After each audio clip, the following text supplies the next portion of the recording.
بسم اللہ الرحمن الرحیم۔ السلام علیکم ورحمۃ اللہ وبرکاتہ۔ میں ہوں حافظ اللہ نواز، میری طرف سے تمام کو سلام پہنچے۔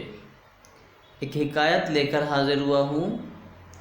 مختصر سی حکایت ہے جس سے ہمیں بڑا فائدہ ہونے والا ہے۔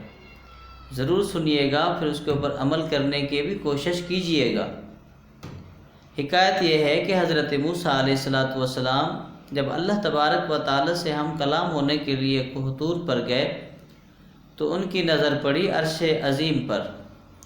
کیا دیکھتے ہیں کہ عرش عظیم کے سائے کے نیچے ایک شخص بیٹھا ہے، اور جب اس مقام کے اوپر اس شخص کو دیکھا تو حضرت موسیٰ بھی رقص کرنے لگے کہ کاش میں بھی وہاں جا کے بیٹھوں۔ تو اللہ تبارک و تعالی سے موسیٰ نے عرض کی، مولا بتا تو صحیح یہ کون ہے، اس کا کیا نام ہے کہ اس کو اتنا بلند مرتبہ ملا کہ عرش عظیم کے سائے کے نیچے بیٹھا ہے۔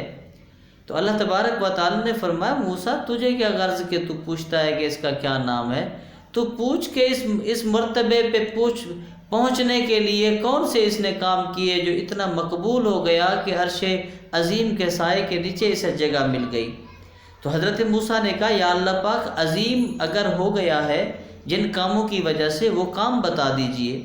تو اللہ تبارک و تعالی نے فرمایا کہ کام اس کے چھوٹے سے ہیں مگر اجر اس کا بڑا ہے۔ پہلا کام تو یہ، اس نے اپنی زندگی کے اندر کسی کے ساتھ حسد نہیں کیا، کیونکہ حاسد لوگ جو ہوتے ہیں وہ اپنی نیکیوں کو خود جلا دیتے ہیں۔ اور نمبر 2، اپنے والدین کی نافرمانی نہیں کی۔ جو اپنے والدین کے نافرمان ہوتے ہیں، اللہ تبارک و تعالی ان کی دعاؤں کو قبول نہیں کرتا، ان کی نمازوں کو، ان کے حج کو قبول نہیں فرماتا۔ اور نمبر 3، اس نے کسی کی چغل خوری نہیں کی۔ اگر کہ چغل خوری کرتا تو اس کی نیکیاں اس کے پاس چلی جاتی۔ چغل خوری کرنا بہت بڑا گناہ ہے۔ ایک تو اس نے یہ چغل خوری نہیں کرتا تھا، دوسرا یہ حاسدوں میں سے نہیں تھا، تیسرا والدین کا فرما بردار تھا۔ یہ 3 عمل اس نے کیے تو اللہ تبارک و تعالی نے فرمایا کہ ہم نے اسے یہ اجر عطا فرمایا۔ موسیٰ، اگر تیری امت اور تیرے آنے کے بعد محمد صلی اللہ علیہ وسلم کی امت بھی اگر یہ 3 عمل کرتی ہے تو اسے بھی ہم اس عرش عظیم کے سائے کے نیچے جگہ عطا فرما دیں گے۔ تو آپ بھی سنیں، میں نے بھی پڑھی بات، یہ احیاء العلوم کے اندر حکایت لکھی ہوئی ہے۔